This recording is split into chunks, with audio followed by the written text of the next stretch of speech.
Good evening. It's Thursday night, just past 9 o'clock, and happy Thanksgiving to all those who celebrate. We celebrate it for one reason and one reason only: NFL. I don't care about the other genocide stuff, Nathan. I don't know about you, but you know, when your holiday's based on a genocide, is it much of a holiday? No. So, yeah, well, we're discussing on tonight's show, if I can remember my own words. Apparently, the reason why Shane Steichen decided not to run the ball is because his quarterback had a broken leg. So I'm fuming, mate. First, right, I'll break the news and then we can dissect it. So it turns out Daniel Jones has a fractured fibula. For those who don't know, it's probably quite painful. So it's quite a big. The fibula is a bone or a muscle or something. I don't know. It's a bone, yeah. Bone. That would make sense because it's fractured. But it's quite a big bone in the leg, which essentially helps you to walk.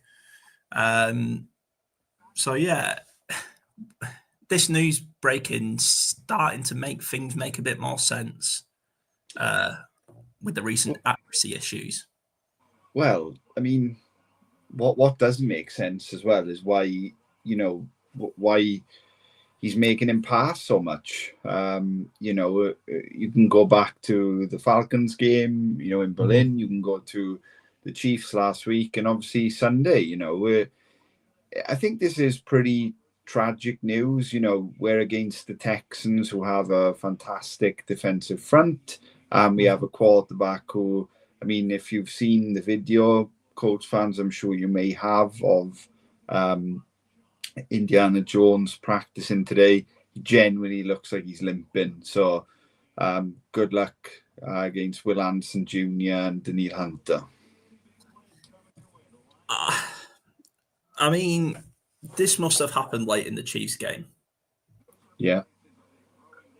I bet Shane Steichen's fuming this has come out. I mean, especially without Anthony Richardson too. I would be honest. I'd be cancelling Thanksgiving. Everybody would be coming to the facility, and I would want to know who's leaked it. I would want to know, and they'd be getting sacked on the spot, mate. Yeah. Because not only is it detrimental to the Colts, Daniel Jones has been a breath of fresh air, really, even to himself. I'm sure you'd be surprised at how good he's been. He's on a contract year. This is make or break for him. So it wouldn't have been him and his agents. Do you know what I mean? Like, you might want to put light practice, but if I was Carl Gordon, if I was Chris Ballard, if I was Shane Steichen, I'd be interrogating people. I would want to know who's leaked this to the press. I mean, there's an element of, they have to disclose this on the injury report, of course. That's what's worrying me a little bit is, are we kind of underplaying the injury? When you look at, say, the video of him dropping back, he really does look like he's limping. And then it's obviously come out that there's the leg injury. It just couldn't have come at a worse time to, the Texans, kind of like a must-win game, and that adversity is already there because, are we going to see Shane calling 25-30 run plays? Probably not. I mean, we couldn't. God, honestly, this news has like really derailed my whole script for this evening's show. But however, before you move it on, I know you're a big fan of this guy, QB2.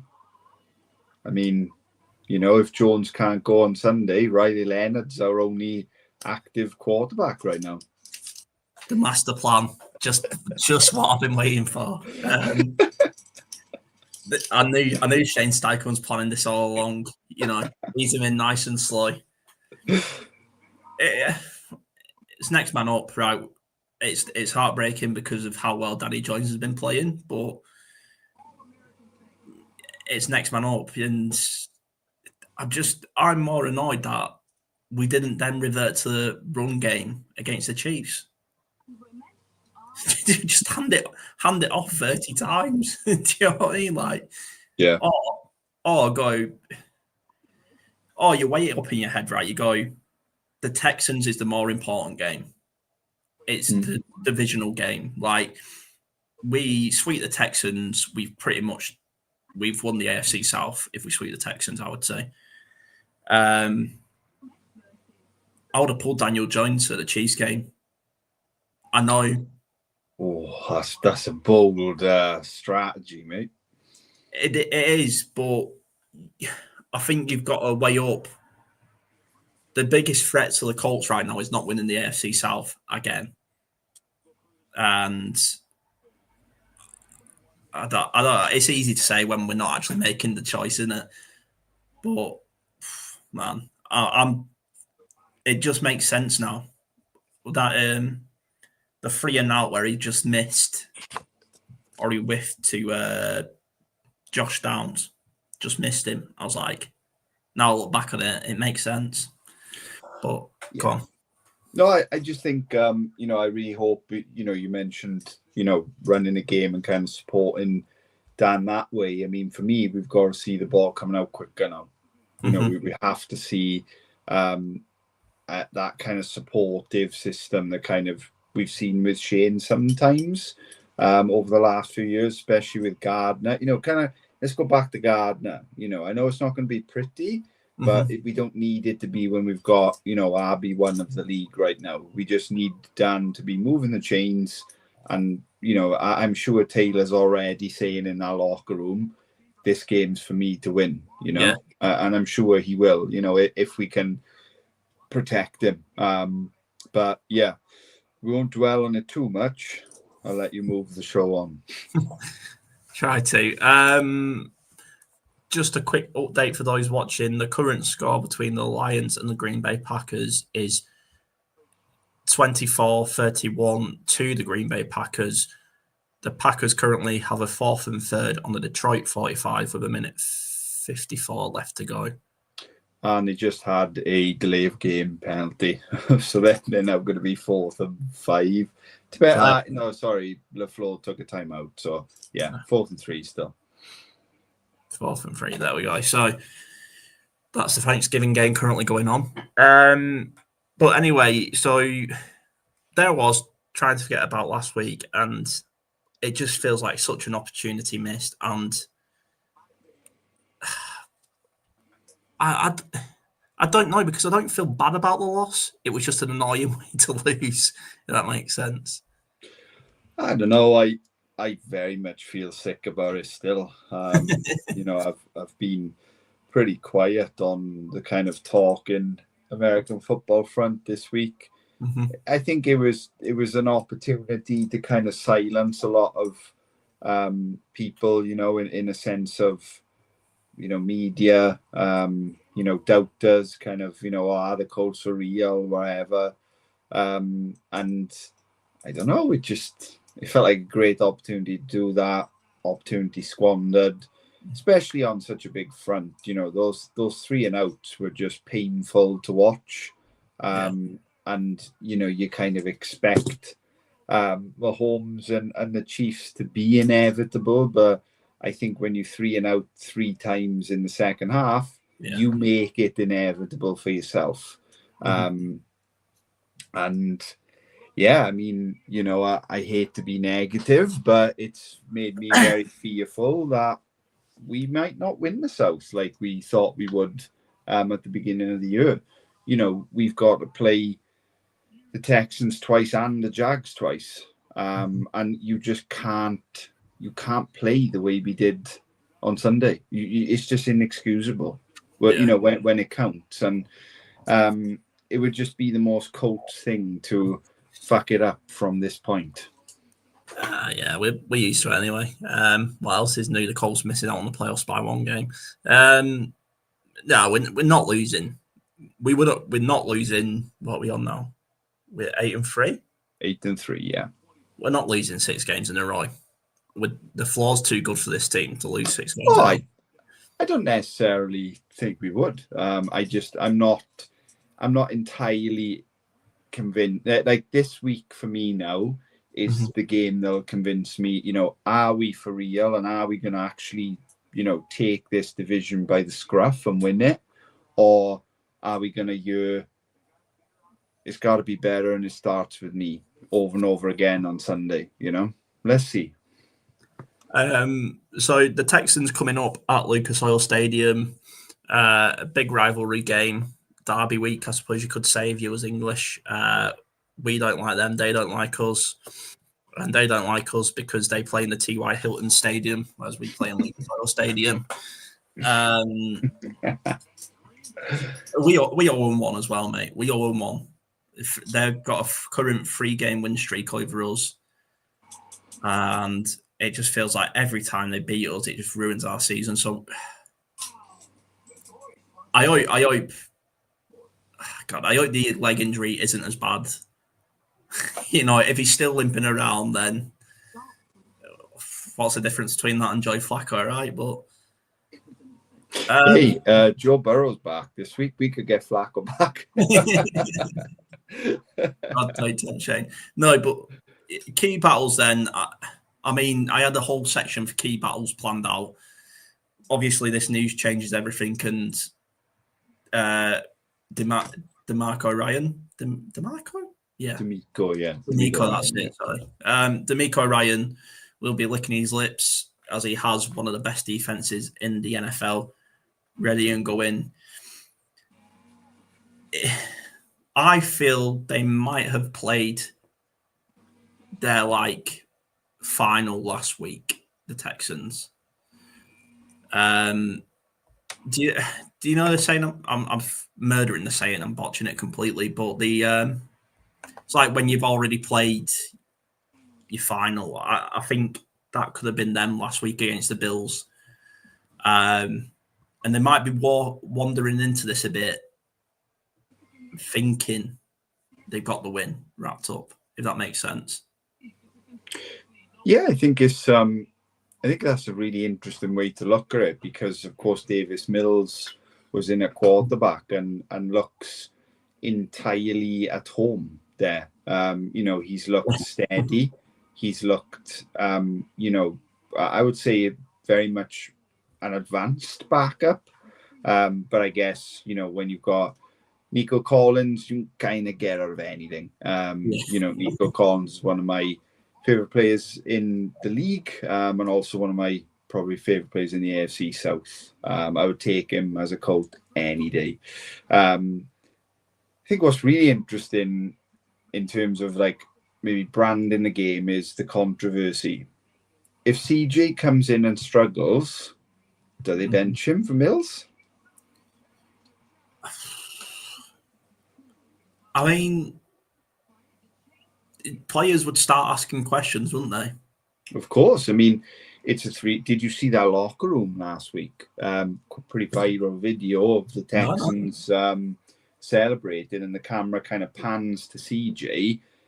He looks distraught with what's gone on, and I'm not writing CJ off. I think he's really good for our division. If he's playing to a high standard, but I think that's a really interesting coaching narrative. Is if we say go off quite hot and they're struggling, you're going to look at Davis Mills and go, we weren't really, we haven't struggled for 3 weeks now. Are they going to put him in? I think that's a fascinating part of this game. Yeah, I think with injuries and backups, I think if you've got a decent enough backup, you can muddy your way through a couple of games before you get figured out. That would be my only concern with them keeping Davis Mills in. I want them to keep Davis Mills in because maybe our pass rush might actually be able to get home.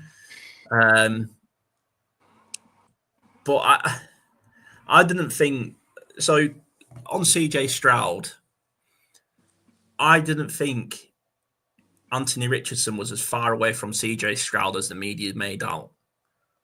I really didn't. I think that just the Colts in general, the year we drafted Richardson, were quite atrocious.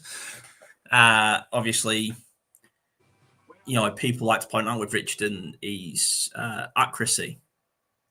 But I don't think CJ Stroud was he was meant to be the darling of the South, wasn't he? That was the whole point of, I suppose you could say all AFC South teams were still looking for that QB darling that the media would fall in love with again. Your Mannings, etc. I just think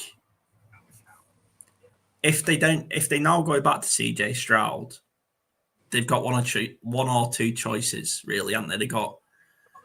We stick with CJ Stroud no matter what goes on because we've made everyone look silly. It's a bit like when Shane Steichen benched Anthony Richardson for a game and a half for Joe Flacco and then went back to Richardson, and it just made everyone look bad.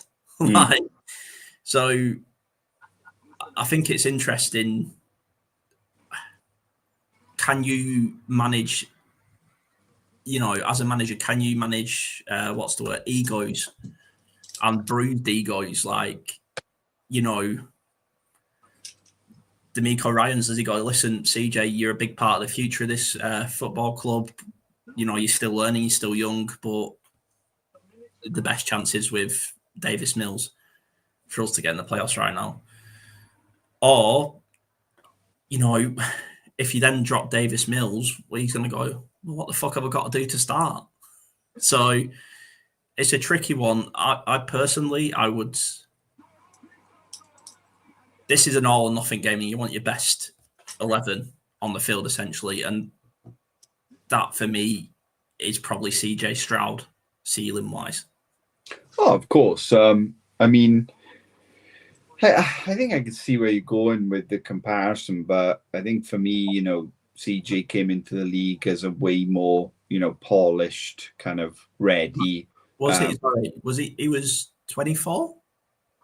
Maybe. No, he's got to be younger than that because he doesn't feel that old now. I think he was 21 entering the league. 21. Yes, year 3 for him now, and he's 24 now, so we can 21. say he was 21 entering.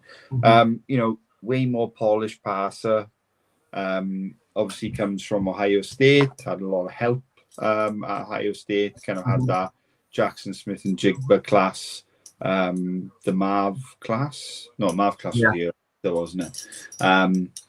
Richardson obviously needed play, needed reps, and I think what we've seen this year was just pretty incapable of moving the chains, you could argue, when you watch someone like Daniel Jones play.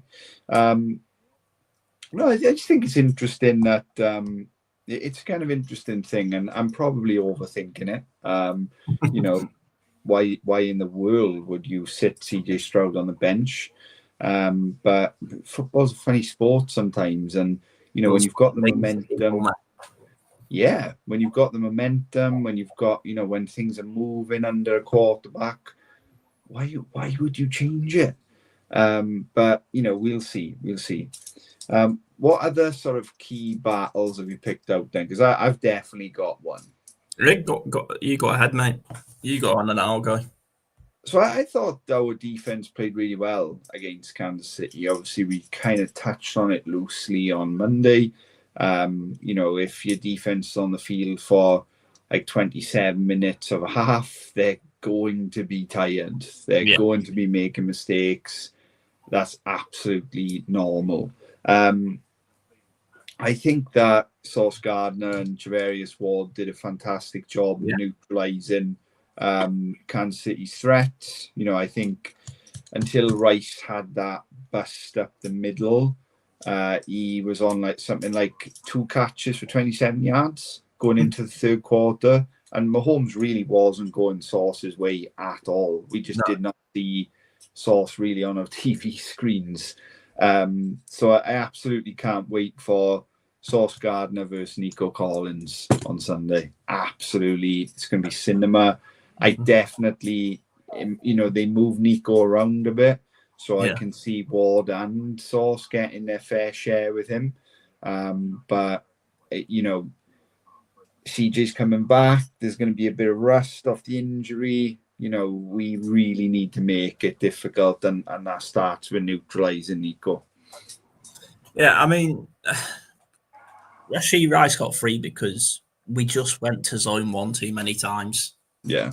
And I think Jermaine Pratt's been excellent since he's come in. I really do. And I think the past block of games, I think Zaire Franklin's really stepped up.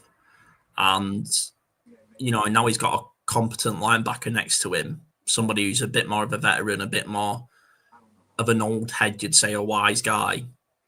Zaire Franklin sort of quietened down a bit. If you notice that, he's quietened down a bit and he's starting to get on with things a bit more, and he's starting to actually play his game rather than dapping up his teammate EJ Speed, who also can't cover. Hey, the return of EJ to Lucas Oil this Sunday. I don't even know if he's still on the Texans roster, but if he is, that's pretty funny because he's going to get fucking burnt by his old team on Sunday. Yeah.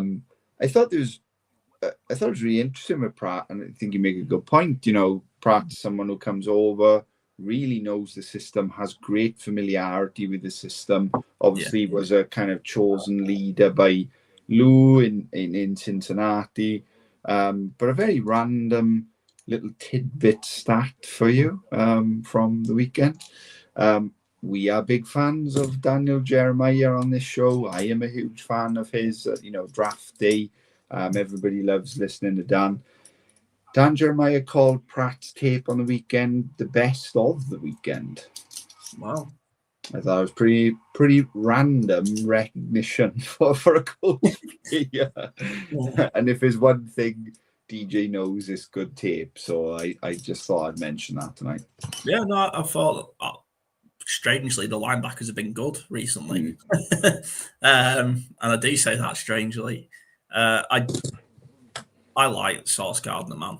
Wow. I was watching it and one play, God, can't remember the play exactly, but it was essentially 4 verticals from Patrick Mahomes. But the number one receiver did a little in and post route, and Sauce Gardner doesn't even flinch. He's literally just inches away from him at all times. I think this is a guy who likes to step up in these games. I think this could be a big game for Kenny. Kenny or Cam, depending on who Lou is bringing to blitz, because we need to start getting home. Yeah, we really do, man. It's so frustrating to watch, isn't it? And every time I'm like, oh, we've got that. No, he's escaped again. Oh, he's just ran up the bit. Every time. We sat Patrick Mahomes a couple more times yesterday. Game done. And it's not good when Latu's leading with picks but not sacks. Yeah. Great, fantastic. But that's not what your primary use is. I think it's frustrating because sometimes we can see Latu getting there. You can see him beating his man, especially when he rushes around the edge. You see that quite a lot. And it just never translates to sacks. It's crazy. I actually typed this out in my phone the notes when I was watching the game. And my problem with Latu, it's like he prefers to find contact rather than thinking about the quarterback. He's like, I'm gonna bull rush you, or I'm gonna short the left tackle, rather than I've got to get to the quarterback here. He's a bit like, I'm gonna go through this guy, and it's like, maybe in college, mate, but this is the NFL. I would like, personally, I don't understand why the Colts haven't enlisted the help of Robert Massis, Dwight Freeney to, give these guys some tips and coach them a bit, because I don't know who the D-line coach is at the minute, but we need some sort of... sorry to interrupt you. No, I'm sure Lou brought a linebacker coach from Cincinnati who's actually heavily being predicted to become the new defensive coordinator if Lou leaves. I will find his name now. The name is kind of sticking in my head. Let's have a look. Coaches. I think it's Chris something. While Nathan's doing that, the Packers and the Lions finished 24-31 to the Packers, which takes them to 8-3-1, and the Lions are at 7-5. Oh, yeah. But especially with Buckner out, I hate soft blitzes for me. I hate 5-man blitzes, delayed blitzes. I think I would really just like to see whoever's the quarterback, Lou, just send the house one time. Because funny enough, when we sent the house in Atlanta, fumble recovery, he stripped fumble and we recovered it. Just not all the time. Obviously, it's not Madden, but with Sauce and Ward and Bynum back there, I feel like you can afford to send the house a bit. Just again, a couple of times for me, I don't know if he's just still trying to work out who goes, like, it's first year of his defense, right? There's still a lot to learn and a lot going on. I think the issue with those big, high volume player blitzes is, we saw it with JTT, Tuimalamu, obviously the second round rookie. The reason he was a healthy scratch was because they carry more D linemen, as in, D tackles. Yeah. And Lou's system usually carries one extra defensive back, I believe. A lot of his play calls will. I think the reason we see 4 being rushed so commonly is because kind of that fifth person is an additional DB. I could be totally wrong, and I'm sure there's smarter people out there than that. But when you listen to his interviews and you kind of watch tape on his system last year, he carried multiple DBs in Cincinnati. I think we carry 7 on the roster. It's that kind of system, and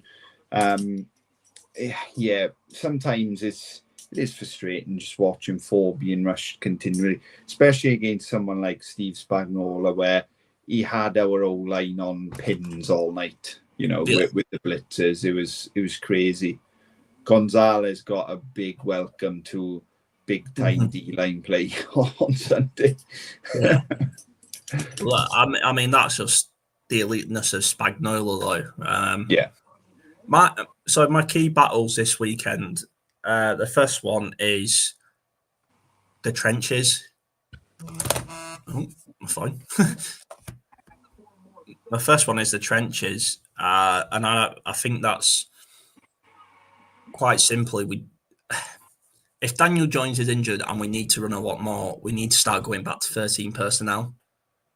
3 tight ends, Jonathan Taylor, Tyler Warren, better blocking an Ogletree, probably, yeah. So Tyler Warren, Mo Cox, the biggest offensive lineman, and just run behind Quentin Nelson every play.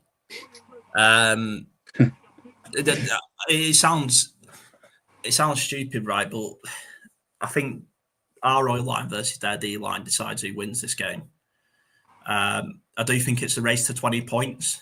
I think whoever gets to 20 points first wins the game. Not that would be the most points scored in the game, but when the Texans lose, they don't tend to score over 20 points. And when the Colts lose, we don't tend to score over 20 points. So I think that's quite big. But my last and the main battle for me is Shane Steichen versus himself. Spot on, sir. That was something I wanted to bring up as well. Yeah. So very well done. Yeah. I mean, I'd be getting in touch with my old mentor, Frank Reich, and saying, can I have your playbook for that 2018 season? Because this has to be RPO heavy. It really, if Daniel Jones is, because Daniel Jones holds on to it 1 second too long and Will Anderson comes flying through and flattens him and he breaks his leg. going to the Super Bowl with Riley Leonard as much as I'd love to, as much as I believe in Riley Leonard. You know, it would be tough. So I think, and he just has to be aggressive. Like, but when I say aggressive, he has to be a cleverly aggressive, and I think he was stupidly not aggressive against Kansas. If that makes any sense, like not going for it on that 4th and 1, you just had to go for it. And I don't think he will make that mistake again. I think situationally it was really tough to watch at times as well. You know, when you know, seeing DJ like really dropping back, you know, obviously waiting for the big play to kind of develop, you know, clearly roots need to develop as well.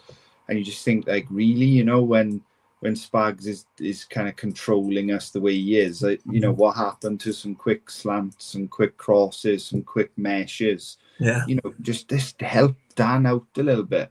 But yeah, I think success for us on Sunday is Jones making it through the whole game as well.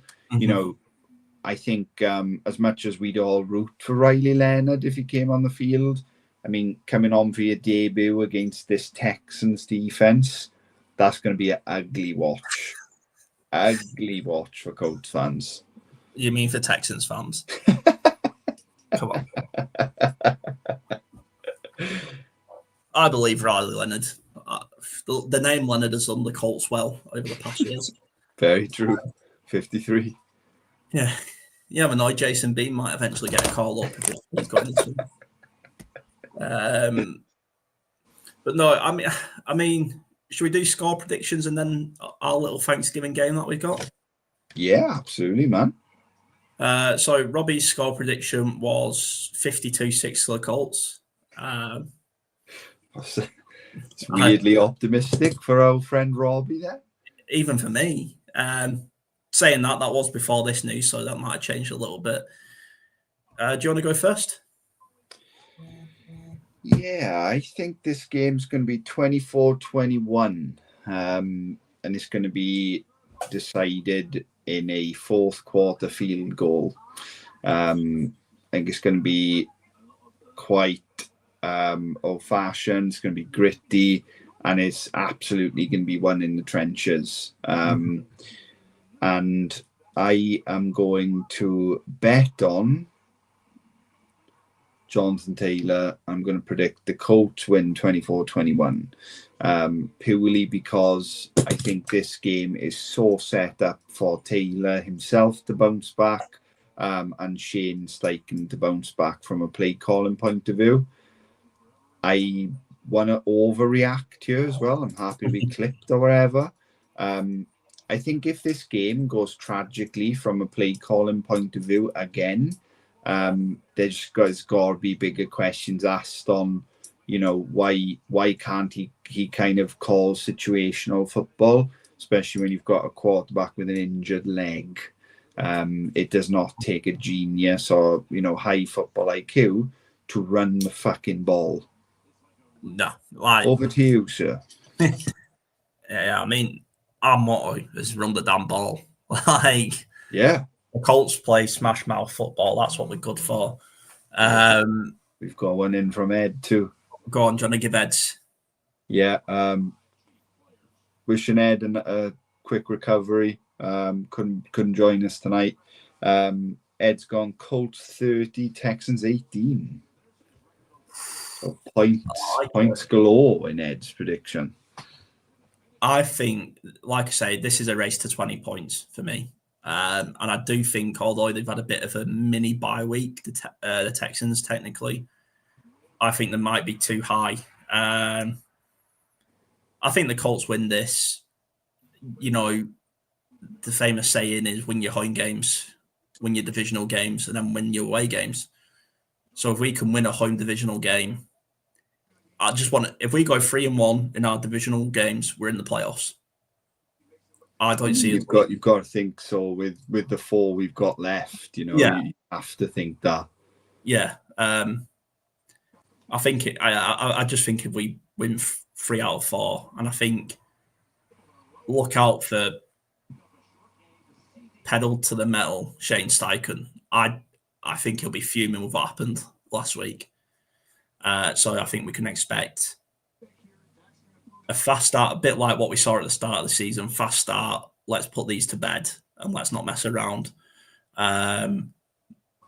So I'm going to go Colts 28, Texans 21. Nice. A bit more conservative for me, but like I say, I've got to be fair. If Danny Jones has got an injury or a semi-injury, I've got to be fair. But my highlight of the game is going to be Ashton Doolin returning a punt return for a touchdown. I think he's on IR. Let me check. For God's sake. I think he had a neck injury. Let me just triple check before the internet. Well, I'll show it then. Lapsed us there.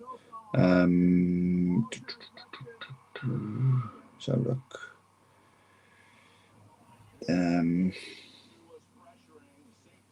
Yeah, he's on injured reserve as of Thursday, literally today.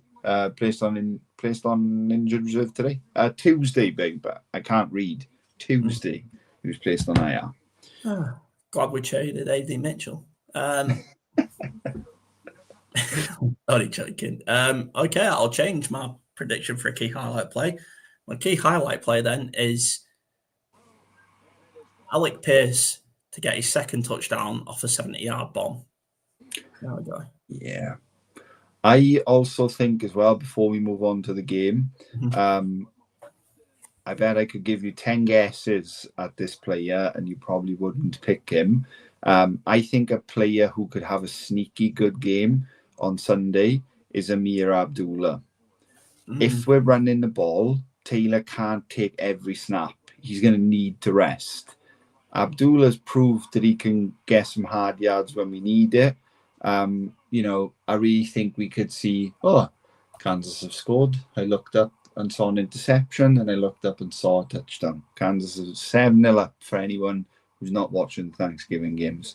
But yeah, I think Abdullah could have a sneaky good game. 50, 60 rushing yards, that type of thing, maybe a touchdown.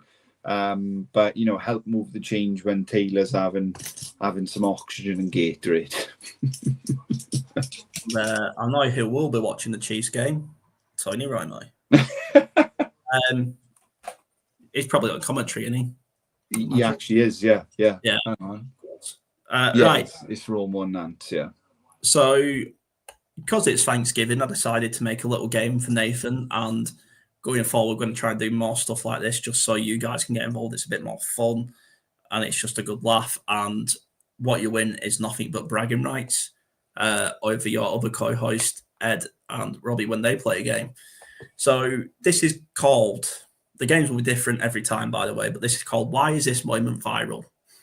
So I'm going to show you a picture, a screenshot of a viral NFL moment. You get 6 points for the correct guess as to why it went viral, a touchdown. You get an extra point successful for naming the main player in the picture. Okay.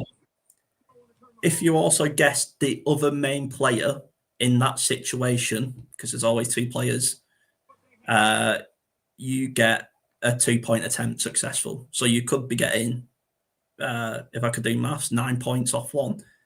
You also get a field goal if you guess what game it was. Okay.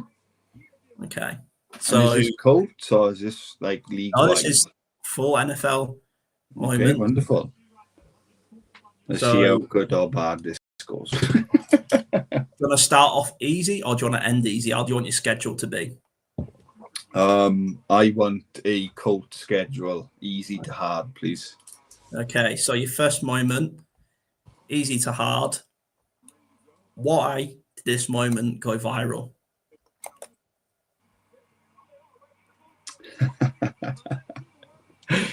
This moment went viral because that throw by Tom Brady was intercepted and the Colts made it to the Super Bowl as a result. So who you've guessed the first main player, Tom Brady.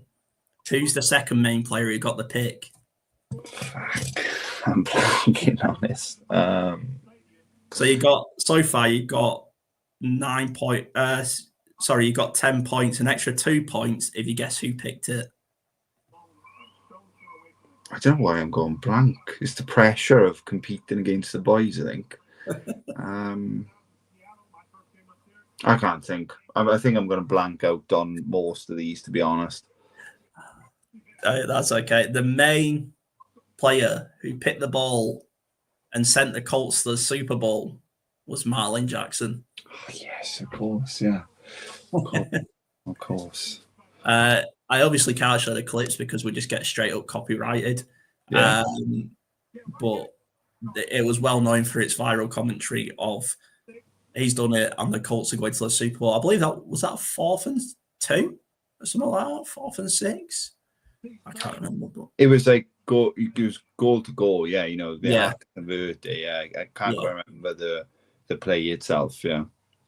So that was the first one which you got. I'd say, a pretty good 10 points. Not a flawless start, but hey, we'll let you off. The second one, which I think is probably the second easiest, is probably, this went viral, not because of the actual play, what happened, but what the player who got the ball did in this picture. You ready? Yeah, let's go for it. Why is this moment viral? And so that's a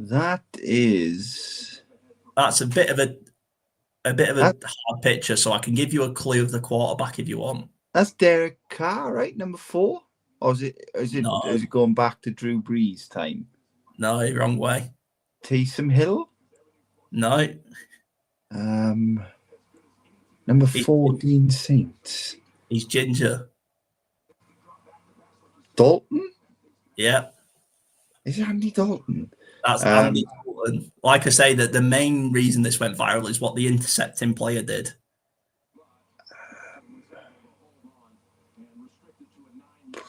Not sure. Can't remember. So that is a tricky one. Maybe the intercepting player went viral. Nearly give the other one away then. Marco Wilson, who did a fly-in swanton bomb into the end zone. Yes, I remember that. Yeah. And Andy Dalton just accepting his career was done. And that's why that one went viral. That was a bit of a tricky one, that, because of the angle. But honestly, trying to get the picture of these without trying to give it away is so hard. Yeah, no, that's right. So you're currently on 11 points. That was a bit of a stinker, that one. Need to recover here, so I'll go with this one for you. So, Nathan, I'll give you a bit of a hint. This is probably viral to a lot of international NFL fans because it's probably the first NFL clip we've seen as international. So why did this clip go viral? So that's Ocho Cinco. And he front flips a player here and then walks it into the end zone. So you've got everything right apart from the player. Is it 89? Oh, fuck. So you got 6 for guessing what happened. I can see him in my head now. Oh. Yeah, it's going to kill me when you say his name.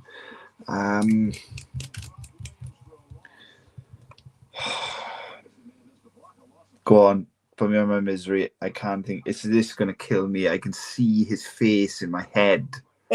So the reason this clip went viral is because, like I say, Jerome Simpson did a front flip over Darrell Washington to score a touchdown and landed on his feet. And like I say, this was one of the first clips of NFL I ever saw. So yeah. And then I wondered why everybody wasn't doing that, but apparently. So you did get 6 points for that. So we're on 17 points so far. Not bad, not bad. Moving on. So you got 2 left. And I'll save that one to last because that's I'll give you a clue. The last one's a Thanksgiving Day game. So Nathan, what happened and why did this clip go viral? This is a hard one, to be fair. First of all, who is it in the picture? Who's the main quarterback? So I'm going to guess, right? Mm-hmm. Is this the play where Eli breaks this sack and throws the helmet catch to, is either Mario Manningham or David Tyree? You smashed it out of the park there. Yeah, you smashed it out of the park. You've got everything that. I mean, if you could guess what game it was, it's Super Bowl. It's Super Bowl 2009 or 2010. What are you going with? And I will Google it because I've actually not written that down. 06 was obviously us. When we went back in 08 against the Saints, or maybe I'm getting my years mixed up. Actually, I think this is 2008. And for a grand extra 3 points, you're right. It was the 2008 Super Bowl. That means you get maximum points for that. So that is 11, 12 points. Big recovery there. You've knocked that one out of the park. And I'll move this one. And I'll bring up your last one before we end out the show. So, like I said, this is a Thanksgiving Day game. I'll be really surprised if you guessed the game because I think it was regular season. Well, it would have been regular season, sorry. But Nathan, why did this moment go viral and what happened next?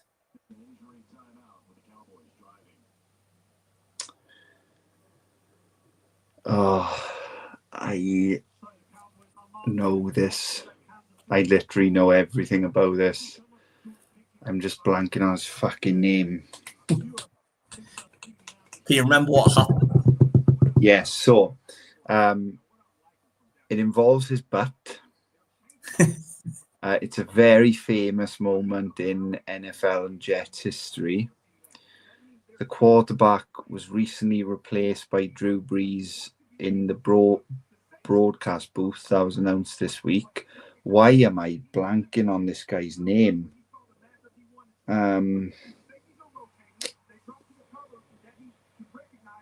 Fuck me. Why am I blanking on his name? He's like the only good QB in the last 20 years for the Jets. And he weren't even good. We were literally, he got arrested. We were talking about it the other night. Yeah. So you're right. It was the butt fumble. Oh my God, this is going to kill me. I'm leaving 6 points on. I'm like Shane Steichen coaching a game. leaving points on the board, yeah. I am totally blanking. M? No, into them.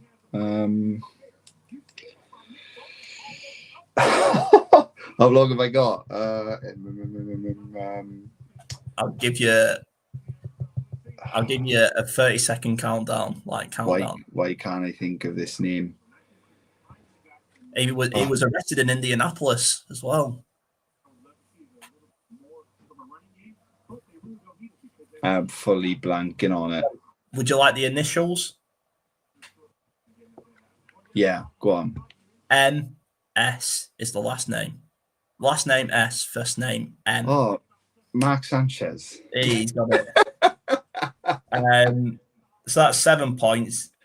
I don't think you want to take a guess at who the offensive tackle was, do you? That's probably before my interest in O-lineman. I thought it was a bit far-fetched, but this moment went viral, obviously, for the Jets QB, Mike Sanchez, where essentially all he had to do was just see out the game, and he managed to run into his offensive lineman, Brandon Moore's arse, and fumble the ball. And that's why that moment went viral. So I'll remove that and we'll get to the scores on the doors. Full screen again. So Nathan, your total is, if I could count,